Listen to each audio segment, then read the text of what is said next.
மதுரை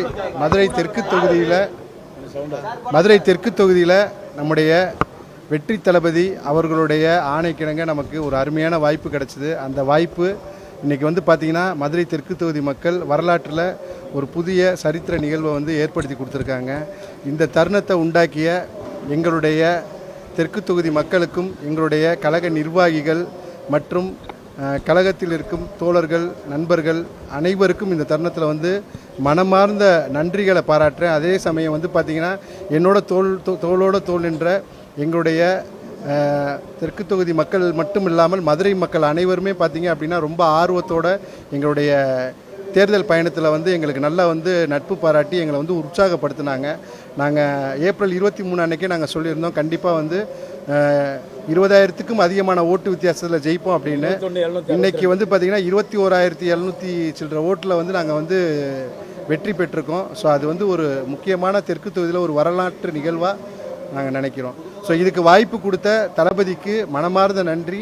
எங்களுடைய பொதுச் செயலாளருக்கும் வடக்கு மாவட்ட செயலாளர் அண்ணன் விஜயன்பன் கல்லானை அவர்களுக்கும் மற்றும் எங்களுடைய தேர்தல் பொறுப்பாளர்கள் அப்புறம் தேர்தலை வந்து தோளோட தோள் சேர்ந்து நின்று வார்டு பூத்து கமிட்டி நிர்வாகிகள் பார்த்திங்கன்னா எந்த ஒரு பிரதிபலனும் பாராமல் எங்களோட இரவு பகலாக வேலை செஞ்சுருக்காங்க. அத்துணை நிர்வாகிகளுக்கும் சார்பு அணி நிர்வாகிகளுக்கும் இந்த தருணத்தில் வந்து மனமார்ந்த நெஞ்சார்ந்த நன்றிகளை தெரிவிச்சுக்கிறேன். அதே மாதிரி தளபதி நெஞ்சில் குடியிருக்கும் எங்களுடைய தமிழக மக்கள் அத்துணை பேருக்கும் இந்த ஒரு வரலாற்று சாதனை நேரத்தில் அவங்களுக்கு வந்து இந்த நேரத்தில் வந்து நான் என்னுடைய நெஞ்சார்ந்த நன்றிகளை தெரிவிச்சுக்கிறேன்.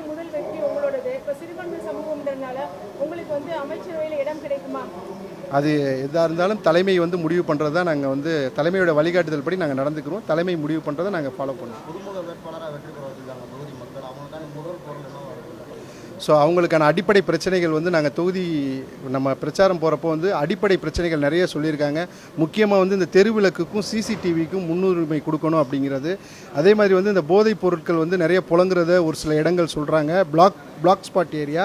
ஸோ அதை கொஞ்சம் ஐடென்டிஃபை பண்ணி அந்த ஏரியாவில் வந்து பார்த்திங்கன்னா ஒரு சின்ன கியாஸ்க், அதாவது ஒவ்வொரு கியாஸ்க் போலீஸ் ஆஃபீஸ்னு சொல்லுவாங்களே, குட்டி ஒரு கண்காணிப்பு அலுவலகத்தை வந்து நம்ம செட் பண்ணோம் அப்படிங்கிறது எங்களுடைய முதல் கட்ட பணியாக நாங்கள் வந்து இதை பிளான் பண்ணியிருக்கோம்.